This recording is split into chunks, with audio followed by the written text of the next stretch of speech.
俺の心はマキマさんが見つけてくれた。だから俺の心はマキマさんだけのもんだ。でも体が勝手に。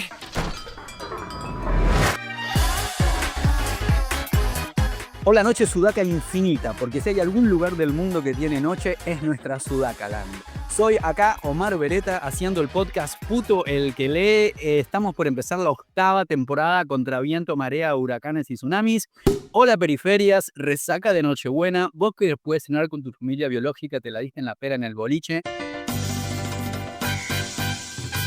o en la app de citas, porque no aguantaste más el fetichismo crístico, ese arbolito fascista de consorcio que te da ganas de llorar a gritos, ese juntarse porque nació Jesús, pero hablar de cualquier otra cosa. Esta noche cipaya de una religión oriental que se pretende occidental porque cristiana, y eso es lo que más le gustaba repetir a la dictadura. Aleluya, aleluya, aleluya, aleluya, el Señor resucitó. Nos fuimos a la verga y ya ni empezamos. Por clamor popular, reeditamos este hitazo Navidad de terror para todos con una leona de barrio, con la reina de tus sueños, la única, la indomable, Belén Rofrano.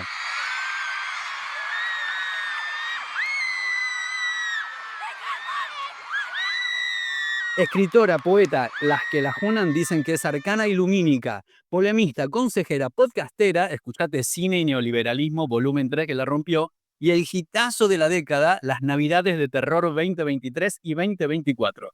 Y acá estamos, para encarar la Navidad de Terror que ya pasó, pero bueno, 2025, bienvenida amiga. Cumbia, cumbia, cumbia, cumbia, cumbia, cumbia, cumbia, navideña.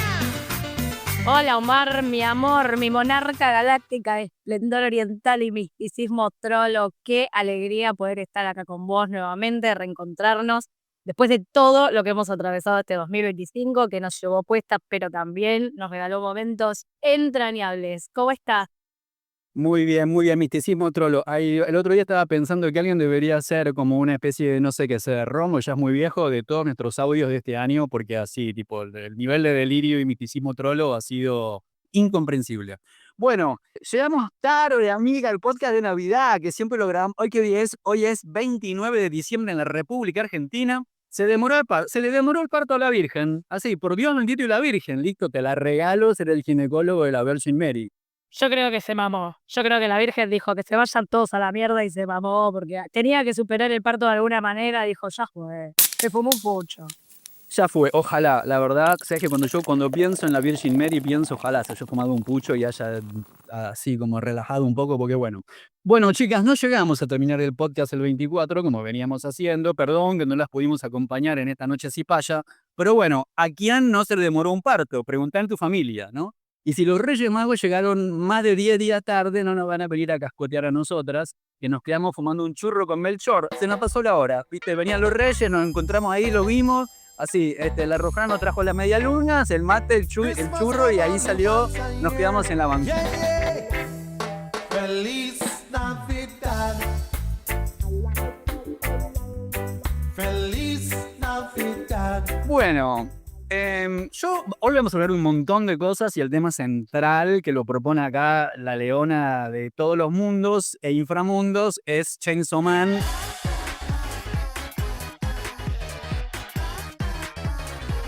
Pero como siempre yo no puedo quiero arrancar con mi nardeada que me permito en estas noches desatinadas. Bueno, para justificar que estamos tarde, ¿no? No nació el 24.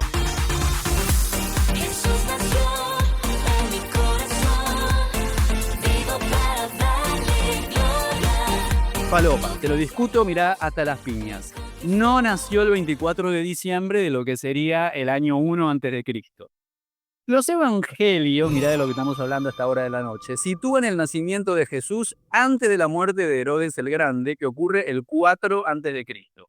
O sea que suponemos que el pibito sí existió, nace entre el 6 y el 4 antes de Cristo.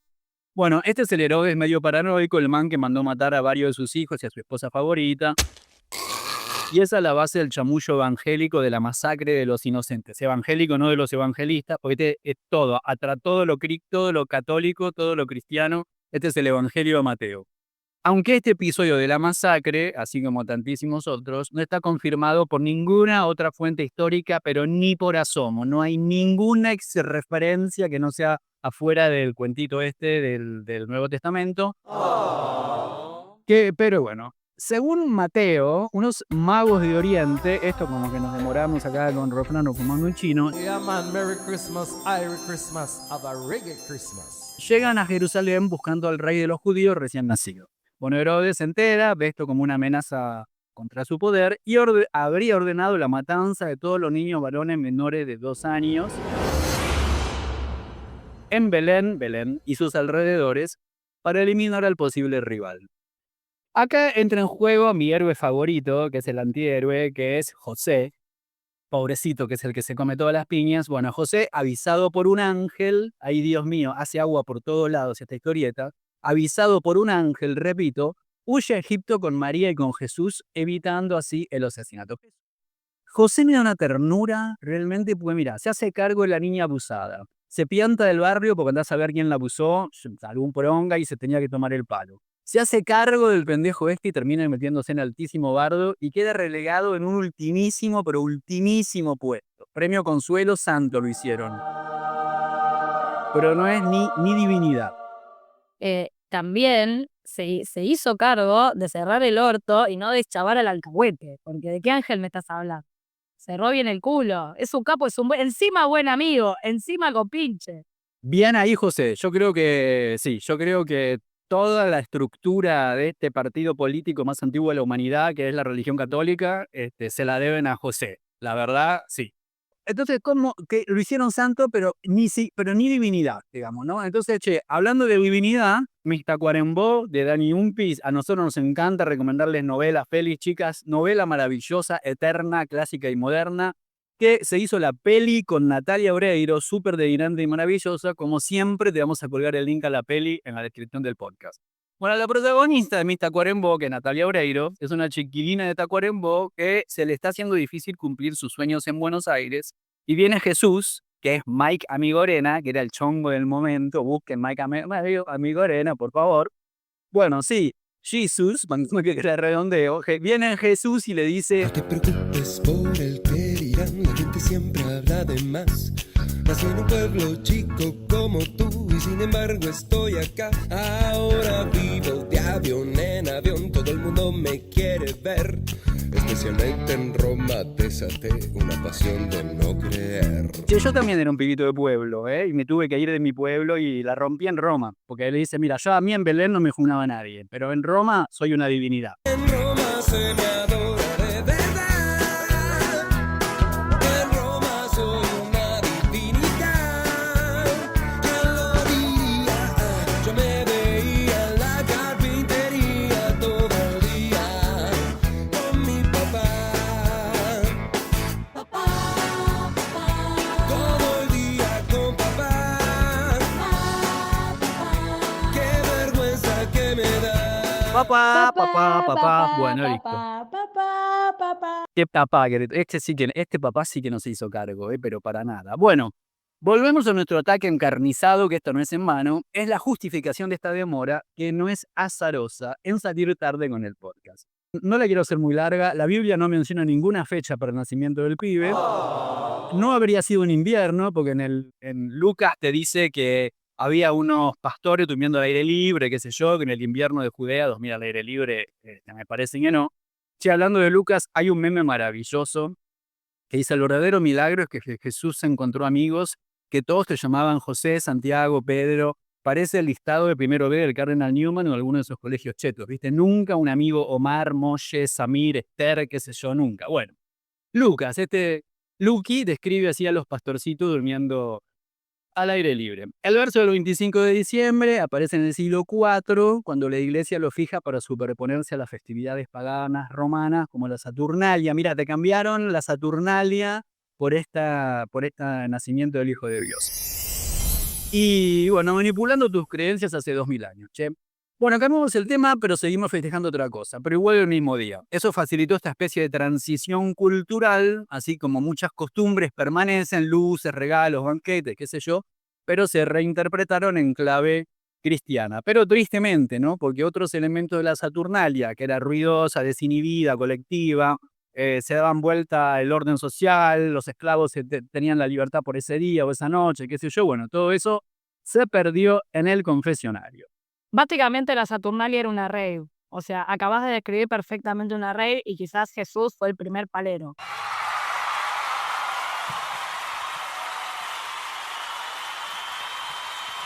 Absolutamente, vamos con esa. Quiero una remera que diga Jesús #1, así. Bueno, digamos que nació por cesárea esta noche. Lo estamos haciendo parir acá nosotras, acá con el podcast. A mí, antes que nada, me gustaría que hagamos un pequeño repaso por lo que fueron volumen 1 y volumen 2 de nuestra Navidad de Terror, que, dicho sea de paso, el que no lo escuchó tiene que correr ya a escucharlo, porque si necesita un lugar donde le den recomendaciones de películas de terror y delirio trolo místico absoluto, es ahí. Vamos a hacer un pequeño repaso por lo que fueron esos primeros 2 volúmenes. En el volumen 1 pudimos conversar sobre la película La Nube como eje central, recorriendo las vicisitudes de una pequeña productora francesa que nos dio 45 minutos de bestialidad langostil y un mensaje claro acerca de por qué hay que desconfiar de cualquiera que te proponga ser tu propio jefe. No sé si te acordás, pero la pasamos muy bien. Año 2023. Impresionante que ya estemos casi en el 2026. En el volumen 2 hablamos de cánones de belleza, Ozempic, drogas, Demi Moore y extravagancia sangrienta, analizando la película La Sustancia. Have you ever dreamt of a better version of yourself? Younger, more beautiful, more perfect. Que nos llevó a lugares más putridos y agobiantes que el departamento de Elizabeth cuando se despierta consumida por su versión jovencita. Y hoy, amiga, en esta fecha tan especial que nos convoca un año más, nos ponemos en modo descarte trolo del primer cordón del conurbano y debatimos acerca de el propósito. El propósito en la vida, el propósito que guía nuestras acciones, el propósito como vector de la enfermedad, de la productividad instalada como un chip en nuestra corteza cerebral desde mucho antes de la concepción. ¿Y cómo lo hacemos? Introduciéndonos en el mundo de Chainsaw Man. バン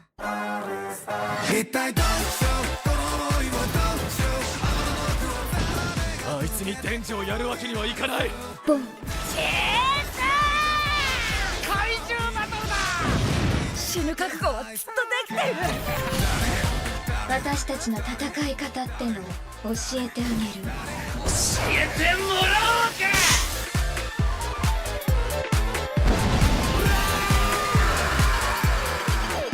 Chainsaw Man es una serie de manga y anime escrita e ilustrada por Satsuki Fujimoto. Cuenta la historia de Denji, un joven indigente que trabaja para saldar la deuda de su padre fallecido con la mafia yakuza japonesa, trabajando como Devil Hunter o cazador de demonios. Lo bueno es que Denji cuenta con la invaluable ayuda de su fiel compañero llamado Pochita, al cual amamos profundamente, también conocido como el demonio motosierra. Denji es traicionado por los yakuza para sorpresa de nadie, quienes apenas transcurridos unos minutos del primer episodio lo asesinan sin piedad. Y uno se queda pensando, no, Denji no.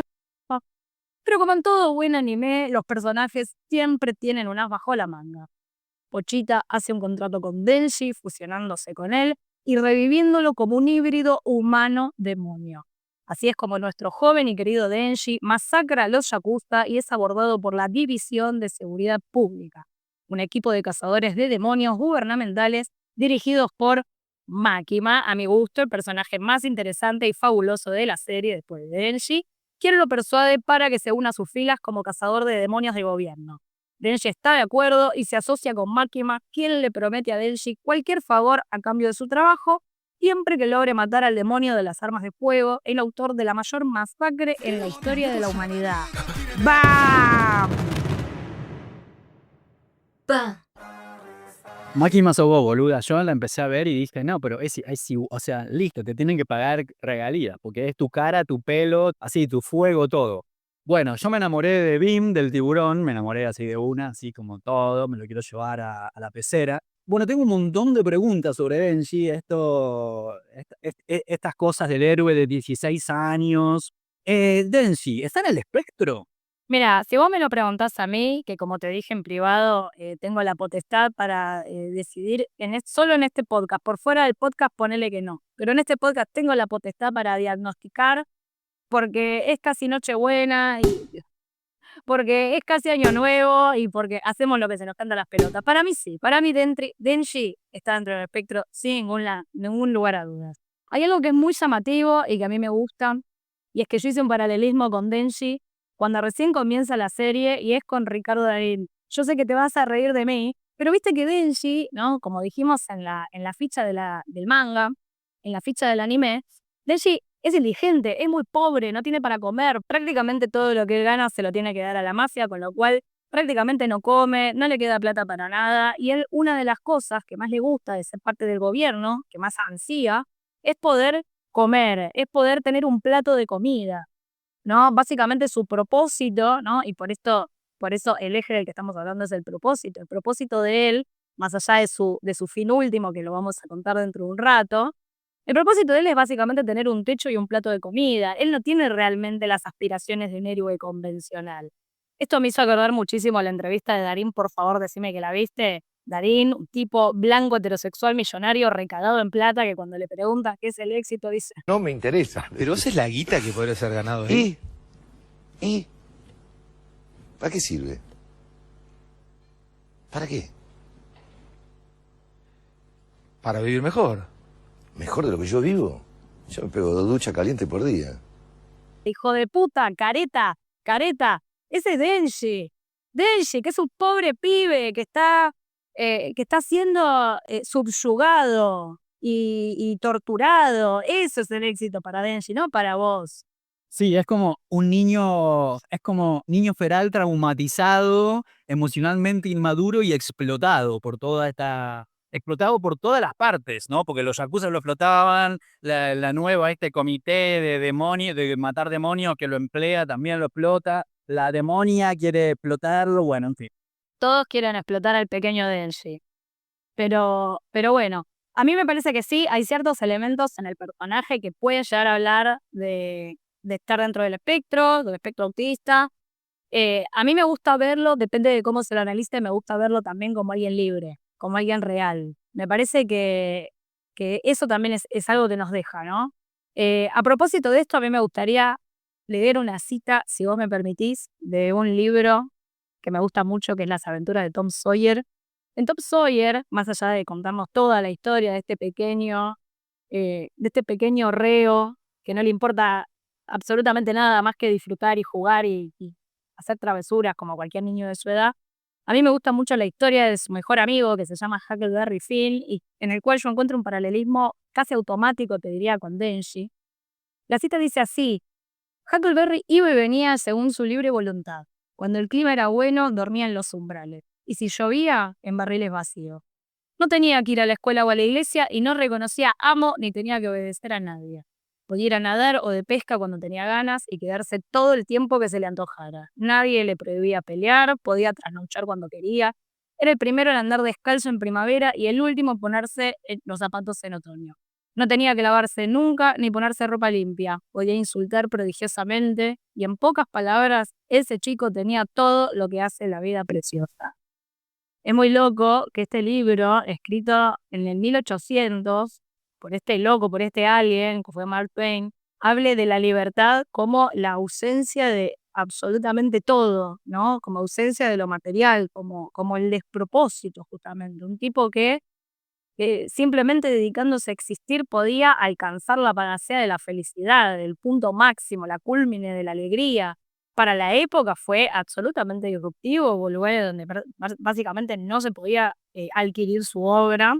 Y a mí me hace acordar mucho de ella, sin, obviamente, y esto nota a pie de página, sin romantizar la pobreza y sin romantizar ni entrar en debates sobre que no hace falta lo material para ser feliz, porque no es eso en lo que estamos entrando, ¿no? Estamos entrando en otro ámbito, en otro terreno que tiene que ver quizás con lo que hablábamos al principio, con el propósito, ¿no? Algo que me encanta de Denji, creo que es como lo más importante, lo más rescatable, es cuando vos te enterás cuál es el deseo que él le pide, ¿no? A este grupo gubernamental que lo succiona, que se lo lleva con él y que le solicita, le obliga, ¿no? A que preste servicios, pero a cambio le dan un deseo. Y el deseo de él, ¿sabes cuál fue? ¿Cuál? Tocar unas buenas tetas.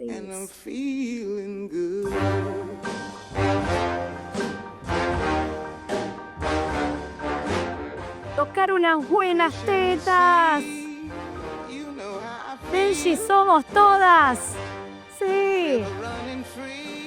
Entonces digo, acá es donde aparece la figura, acá es donde se termina de dibujar la figura del antihéroe, ¿no? Le chupa huevo la paz mundial, le chupa huevo los malos, los buenos. Para él son todos unos pelotudos. Él lo único que quiere es comer la comida y tocar unas tetas.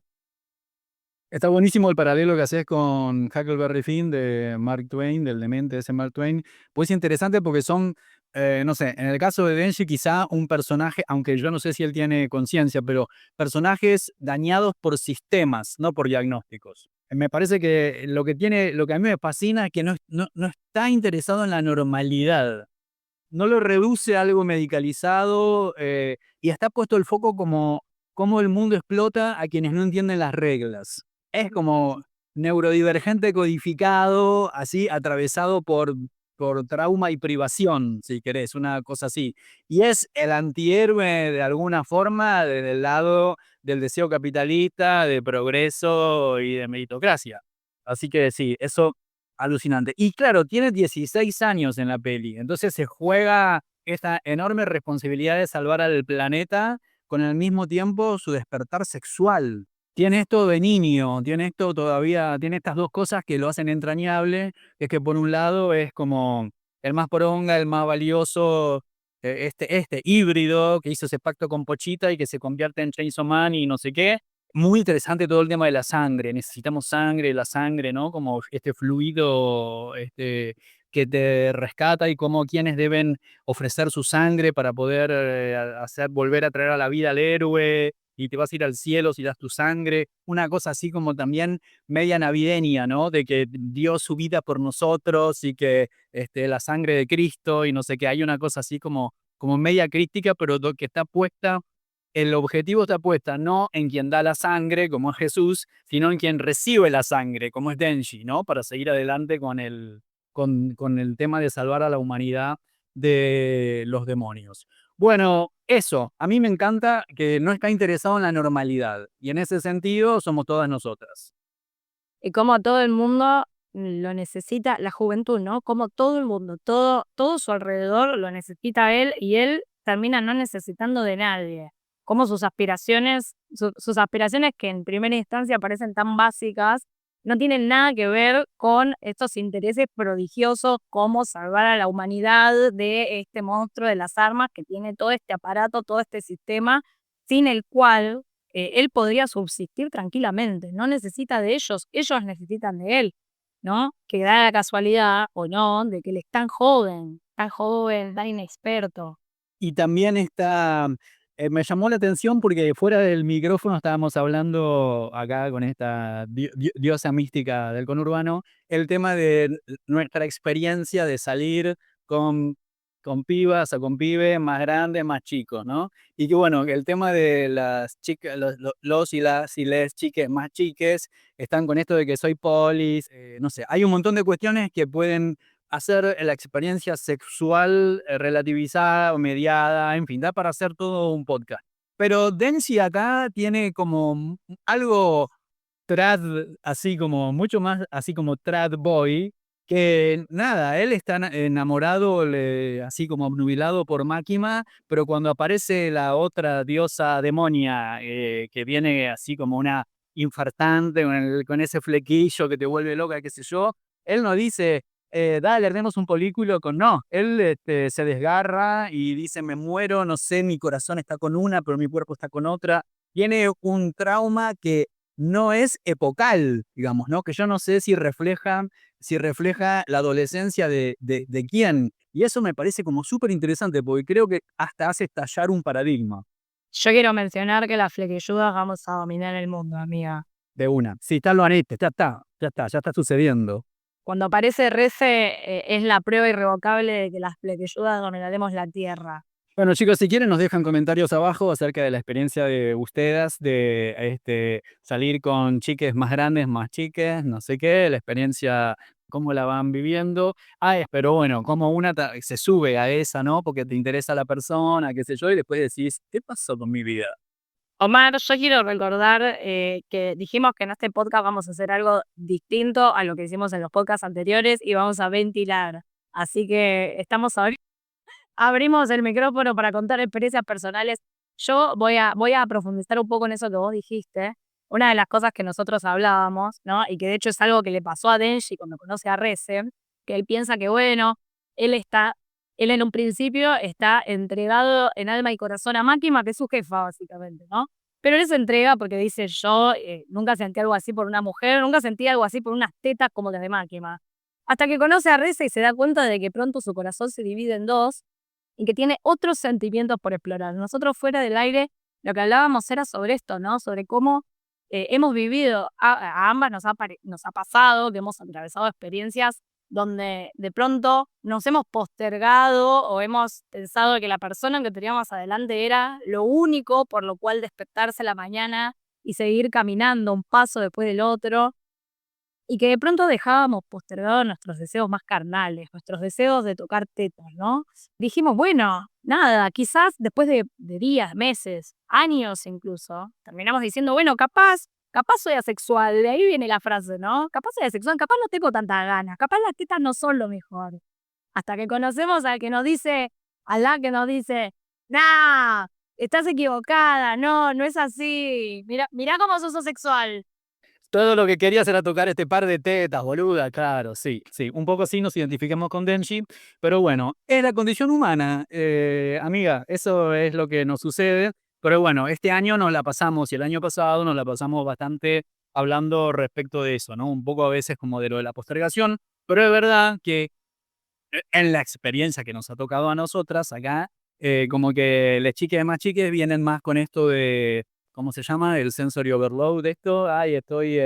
Hoy estoy demasiado sensitive, no me, qué sé yo, un poquito sí, pero no. Y de repente aparece otro que te lleva puesto por encima, que es más como de este lado de las generaciones, y vos decís, me había olvidado de lo que era así, tipo romper el colchón. Sin perjuicio de todo eso, lo que le corresponde a cada uno, ¿no? Yo tengo una persona cercana que adoro muchísimo, que se identifica como asexual y hablamos mucho de las dificultades de lo que es atravesar una sociedad que está estructurada alrededor del vínculo sexoafectivo. Solidaridad, aguante y estamos con esa de una. El tema es cuando vos te dejás de identificar, te confundís y crees que no perteneces más al grupo que perteneces porque te obnubilaste con un Denji, con una máquina que apareció ahí en tu vida.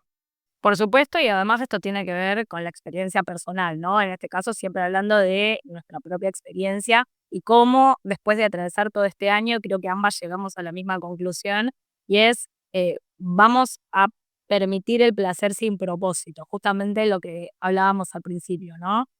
No tiene que ser, en nuestro caso, que siempre fuimos 1, 2 y 3, primero el 1, después el 2, hay que cumplir una estructura, hay que cumplir un patrón, utilizar el propósito como ese auto que nos lleve a, no, las pelotas, voy a disfrutar, voy a disfrutar, voy a ser feliz, sin ningún tipo de objetivo también, ¿no? No sin objetivo, sino quizás sin pensar en el objetivo como lo más importante. Tengo muchas ganas de utilizar este momento para pasar a la próxima recomendación de película. Bueno, cerramos con esta idea de, bueno, estamos acá, Rofran y yo estamos con necesidades básicas antes que aspiraciones abstractas. Este puede ser, no sé, el lema de esta semana, porque a nosotras mañana nos cambió la película. Antes de irme, antes de cambiar de tema, quiero decir que de repente, quizá por el hecho de haber estado un tiempo con una persona en el espectro, afectivamente, al sexo afectivamente, empecé a ver gente del espectro en todas partes y quizá como sobre psicoanalizando, sobre diagnosticando, pero bueno, a ver, esta serie que la está rompiendo, que habla todo el mundo de Hit It Rivalry, el tema de estos dos jugadores de hockey que se enamoran, bueno, para mí Jane es súper autista, está como así, como re. Y estoy viendo además The Pit, que es una serie que tiene que ver con una sala de emergencias y que cada episodio es 1 hora que pasa en la sala de emergencias y una de las residentas o una de las médicas estudiantes, no me acuerdo, se esconde en el baño para ver un poco un video de una lava lamp, ¿viste? Esas que burbujas naranjas, qué sé yo. O se pone audio de un río que va pasando, qué sé yo. Bueno, es como que está re bueno que empieza a aparecer la neurodivergencia como personajes, incluso protagonistas. Así que, bueno, nada, a enriquecer el panorama y a tener todo tipo de experiencias, pero no te postergues, amiga. Tu deseo es tu deseo. Damos vuelta a la hoja. ¿A dónde vamos ahora? Ya perdimos todo norte. Y muy pronto perderemos lo que queda del año. Así que sigamos adelante. Adelante. Vamos a hablar de Kokuhaku o Confessions, película del 2010 japonesa dirigida por Tetsuya Nakajima. Estamos full orientales, las dos. Ustedes, chicas, así, tipo, yo no sé si se dan cuenta del lujo que es este programa. Así que, por favor, no vayas corriendo a buscar nada para anotar o qué sé yo, o el teléfono, no te preocupes, seguí escuchando tranquila, que te dejamos toda la lista colgada en la descripción del podcast. Adelante. Así es, exactamente. El argumento de Confessions trata acerca de Yuko, que es una profesora de secundaria que les anuncia a los bárbaros de sus alumnos que dejará la docencia y les confiesa que su hijita de 4 años fue asesinada por 2 alumnos de su clase, a quienes denomina como alumno A y alumno B. Luego de un extenso monólogo que a priori parece objetivo sobre cómo se desarrolló el asesinato, admite, atención, haber inyectado sangre infectada por VIH obtenida de su esposo en los cartones de leche que los asesinos de su hija acaban de beber. Recordemos que los asesinos de la nena tenían 13-14 años.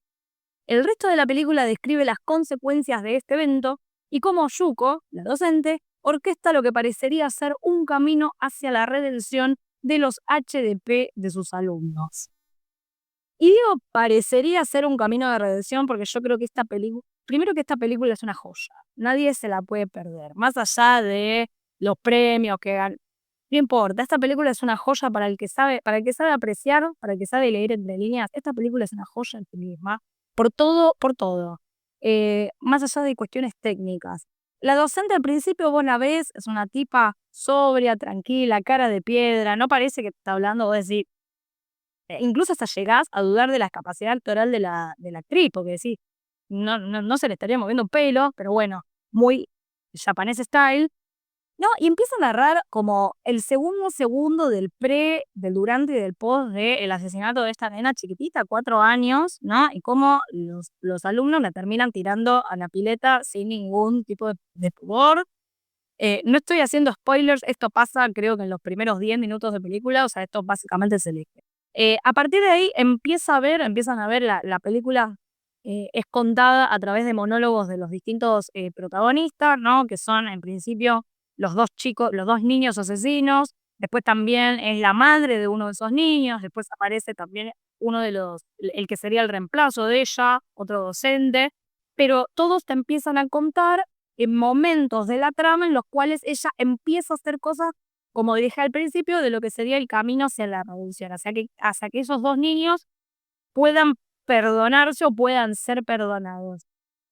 El lujo es, te diría, el último segundo de esta película. El último segundo, los últimos 2 segundos de película donde te das cuenta de que el propósito de ella, no puedo spoilear mucho porque yo necesito realmente que todas las personas corran a ver esta película, pero cómo te das cuenta en ese plot twist que es toda una farsa. No digo una farsa del argumento ni una farsa lo que yo estoy diciendo, que todo es una gran farsa y que el propósito no sabemos si realmente es la redención. Voy a dejar la pregunta porque no puedo hacer spoiler. ¿Hay propósito? ¿Hay propósito?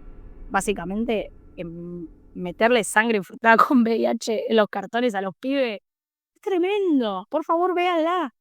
Cordero de Dios que quitas el pecado del mundo. Ten compasión de nosotros.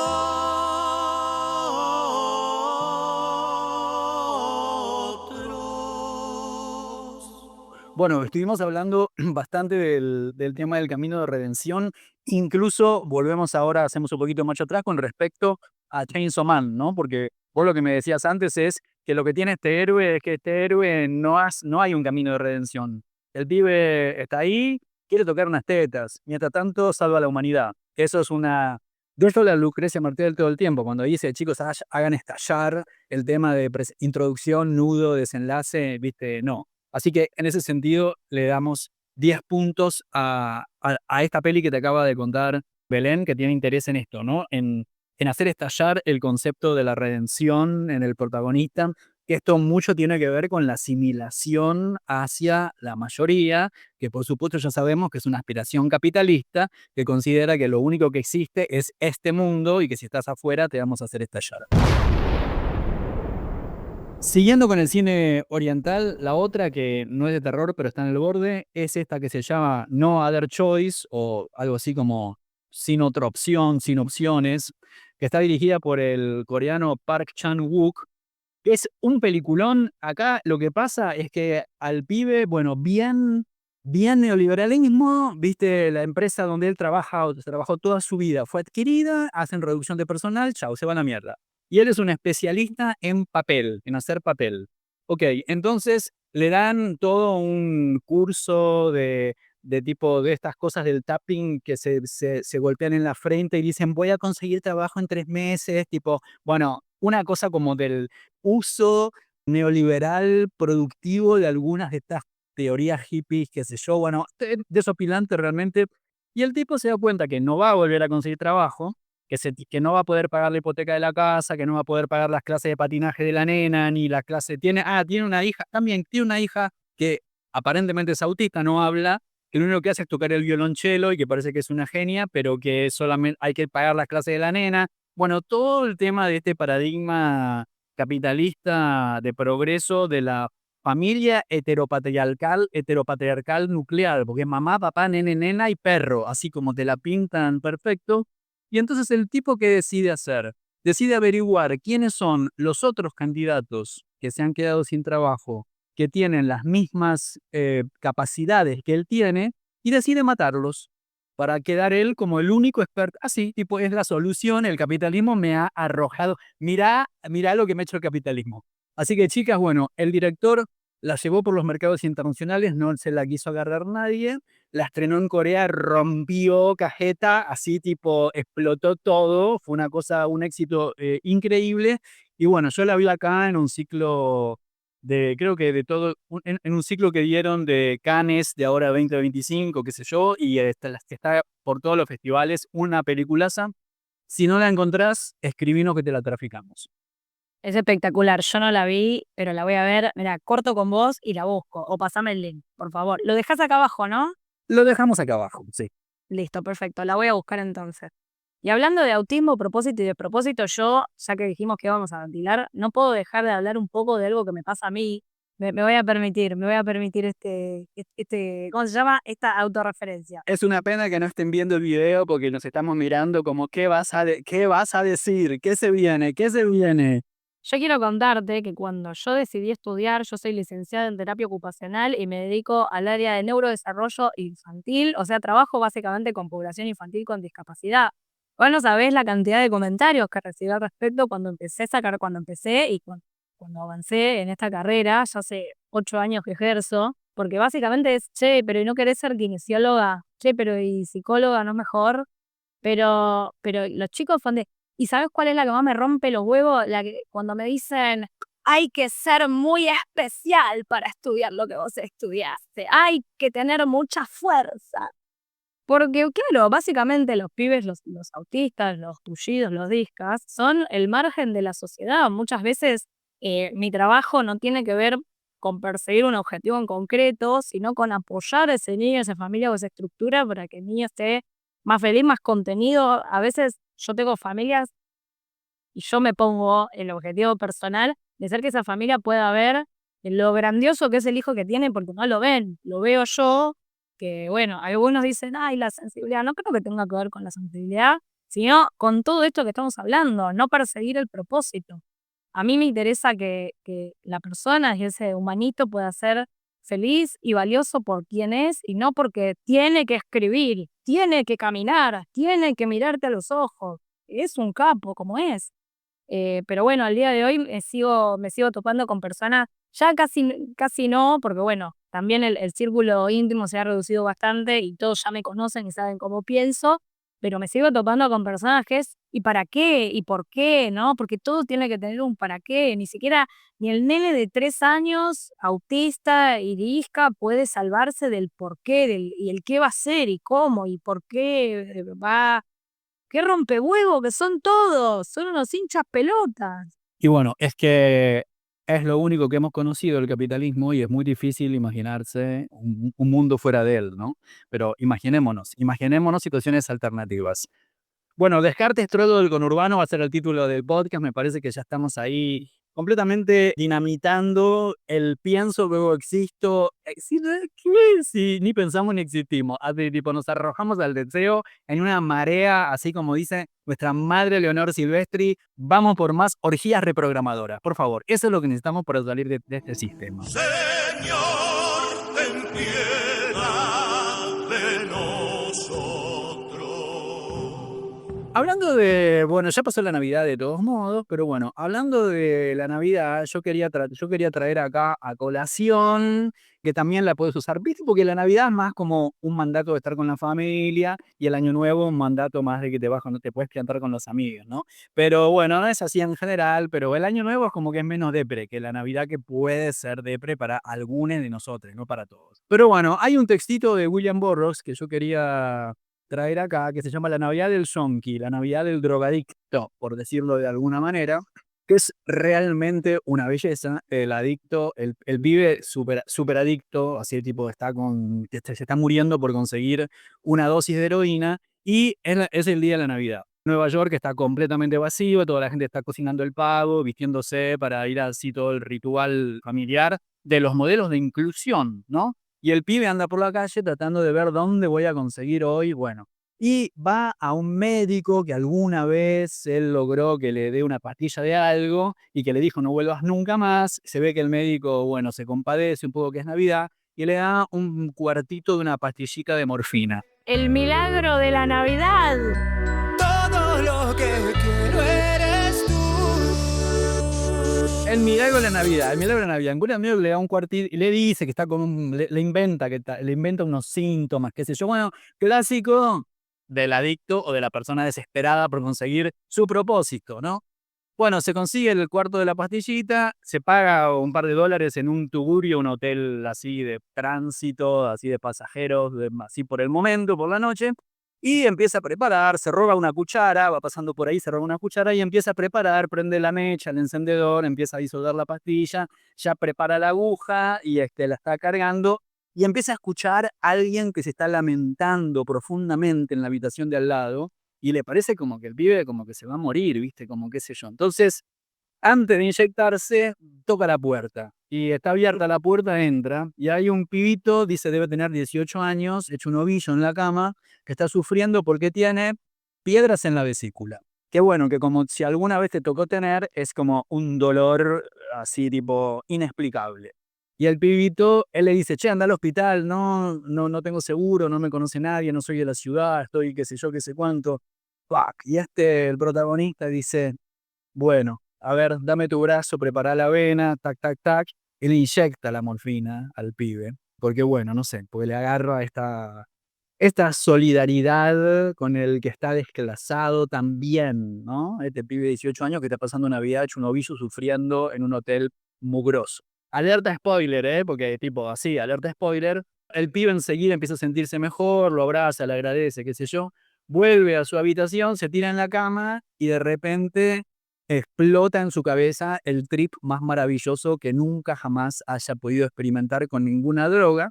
Él se estaba preparando para empezar a temblar, sudar, qué sé yo, todas las cosas de los síntomas de la abstinencia, y estalla en su cabeza el trip más lisérgico, alucinante y heroico de toda su vida, y llega a decir algo así como que se podría traducir como que pegué la dosis inmaculada, dice así. Como que no era inyectarse la heroína en vena, que de repente era haber tenido este gesto de compasión y haber sentido esto, ¿no? Y haber trascendido su deseo individual, capitalista, meritocrático, y haberse sacrificado un poco por el bienestar de la otra persona que estaba en una peor. Él creía que no había nadie peor que él. Y esto, lo que les queremos decir, el cuento es alucinante, pero como si esto fuera poco, con este genio de William Burroughs, genio, personaje, a ver, mató a la mujer de un tiro jugando a Guillermo Tell, le había puesto una manzana en la cabeza, o sea, hay un montón de delirio, ¿no? Pero hay un corto de animación hecho con plastilina, con la técnica de stop motion, que es una locura, que lo produjo Coppola en 1993, les dejamos acá el link.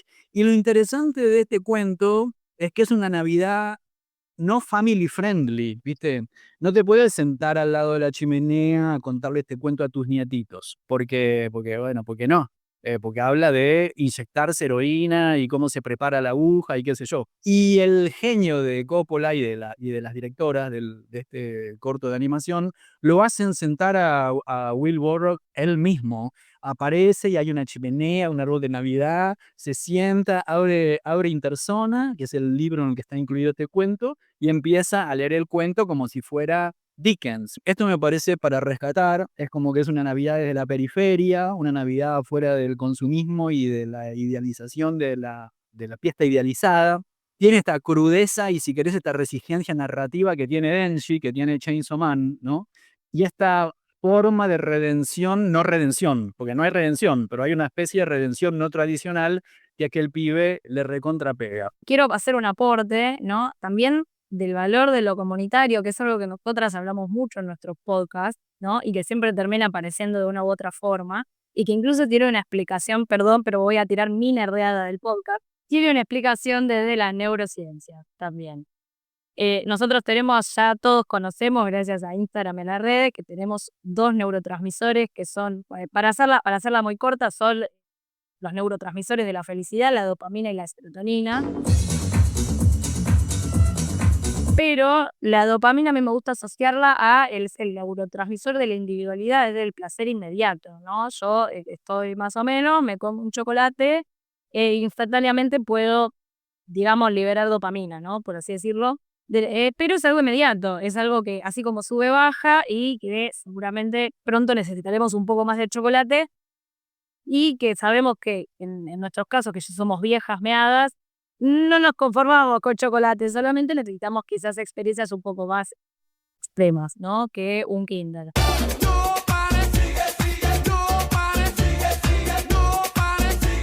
No obstante, la serotonina, que es este neurotransmisor un poco más difícil de alcanzar, se libera únicamente en acciones a largo plazo, como por ejemplo la solidaridad.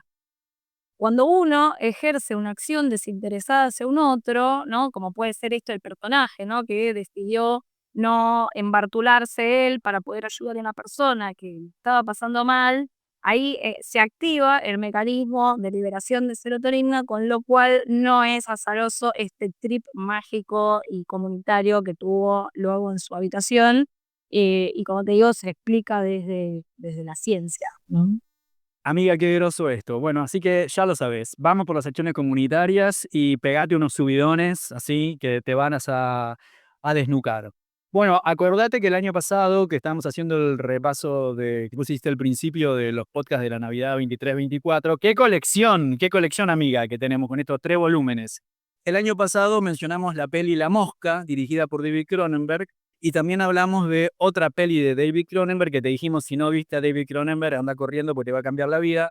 Hablamos de Festín Desnudo, sobre la novela lisérgica, no hay mejor palabra, de Will Burroughs, que es el autor de este cuento de la Navidad del Yonki que acabamos de contar. Mientras tanto, te recomendamos que te escuches un podcast que hicimos este año, el episodio 122, desmontando la película Queer de Luca Guadagnino. Queer es es una novela de William Burroughs, que es de quien acabamos de leer, de referir el cuento de la Navidad del Yonki. Y bueno, con la genia de Isa Sáez Pérez, directora de cine española, que fuimos compañeros en la Escuela de Cine y Televisión en Cuba en 2023, me parece. Con esta genia de Isa Sáez Pérez armamos este podcast que le íbamos a poner contra Guadagnino, pero bueno, nos pareció demasiado bestia. Le pusimos Desmontando Queer de Guadagnino, que te lo recomendamos porque, bueno, Guadagnino, que es un poco el de Call Me By Your Name, esa peli de varones blancos privilegiados, gays, absolutos, universitarios, así, qué sé yo, que bueno, que a nosotros no nos gusta mucho, nos parece que es un poco, bueno, recontra elitista. Este Guadagnino, que es el niño limpio y prolijo del cine, se quiso meter con Queer, que es una novela de adicto a la heroína, ¿viste? Y Guadagnino no se fumó ni un tabaco. Bueno, nos parece que se quiso meter con Borax y que no le da. Así que también nos gusta criticar, amiga. Así que bueno, eso es lo que hacemos también al final de este año. Te mandamos a escuchar el 122 Desmontando Queer con acá otra diosa de la galaxia, que es Illa Sáez Pérez. Así que vayan corriendo también cuando te recuperes de la resaca de este año nuevo. Bueno, amiga, tenemos que ir cerrando y nos fuimos a cualquier lado, pero no importa porque nosotras somos así, está terminando el año y no va a terminar con nosotras sin antes poder mencionar una película que necesito traer porque además es mi película favorita. O sea, yo estoy a punto de contarles, de hacer una pequeña reseña sobre mi película favorita de todos los tiempos, que es Mártir de Pascal Laugier. Es una película del 2008, que si hablamos de propósito y despropósito, no puedo dejar de incluirla, única e inigualable. Escrita por, como dije, por Pascal Laugier y estrenada en el año 2008, entra en la colección de lo que conocemos como el nuevo extremismo francés, que es un movimiento cinematográfico que se caracteriza por escenas brutales, cuadros grotescos y muy, pero muy explícitos, siendo una kermés de carne y hemoglobina sin precedentes. Yo creo que la autora más conocida, la directora más conocida de este género, o subgénero en realidad, es Virginia Despentes. La conocemos por La teoría King Kong, ese es un obligatorio en cualquier biblioteca queer. Ahora en esta oportunidad vamos a hablar de Mártir. La trama vista desde el lado de los malos, no es lo que es la historia contada por sus dos protagonistas, sino de los malos.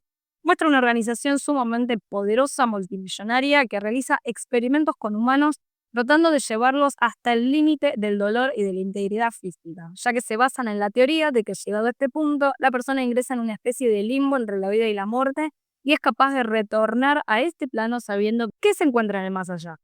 Así es como estos bisnietos de recontra yuta agarran a una pobre piba y le hacen lo indecible con el fin de que se convierta en una mártir y pueda por fin revelar el secreto. El final no lo puedo contar porque pretendo que todo aquel que escucha este podcast corra a ver esta película, porque la amo, a mí me encanta, la vi muchísimas veces y solo puedo decir que el propósito se desdibuja de una manera tan abrupta que uno se queda mirando la pantalla totalmente ensordecido pensando qué chota acabo de ver. Para mí cierra perfectamente todo este recorrido a través del propósito que hemos hecho en esta noche, porque realmente vos ves algo durante toda la película y tiene un analogismo con Confession, que es de la que estábamos hablando antes, y es que tan solo en 2 segundos te rompen la burbuja de chota en la que estás metido para decirte pum pum, cachetazo, piña, nada es lo que parece. Y nada vale un choto. A mí me gusta quedarme con eso.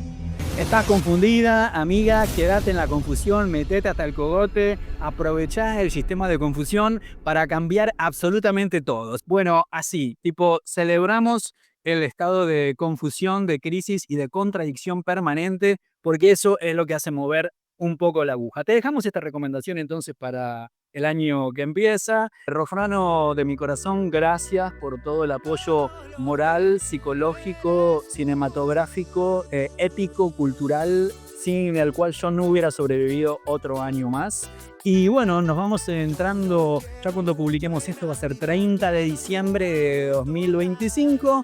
Nos vamos a seguir armando estos delirios porque es lo que más nos gusta hacer, compartir películas, compartir libros, contar estos chismes y tratar de alguna manera de tirarle cascotes al sistema y a todos los agentes opresores que integran el mismo.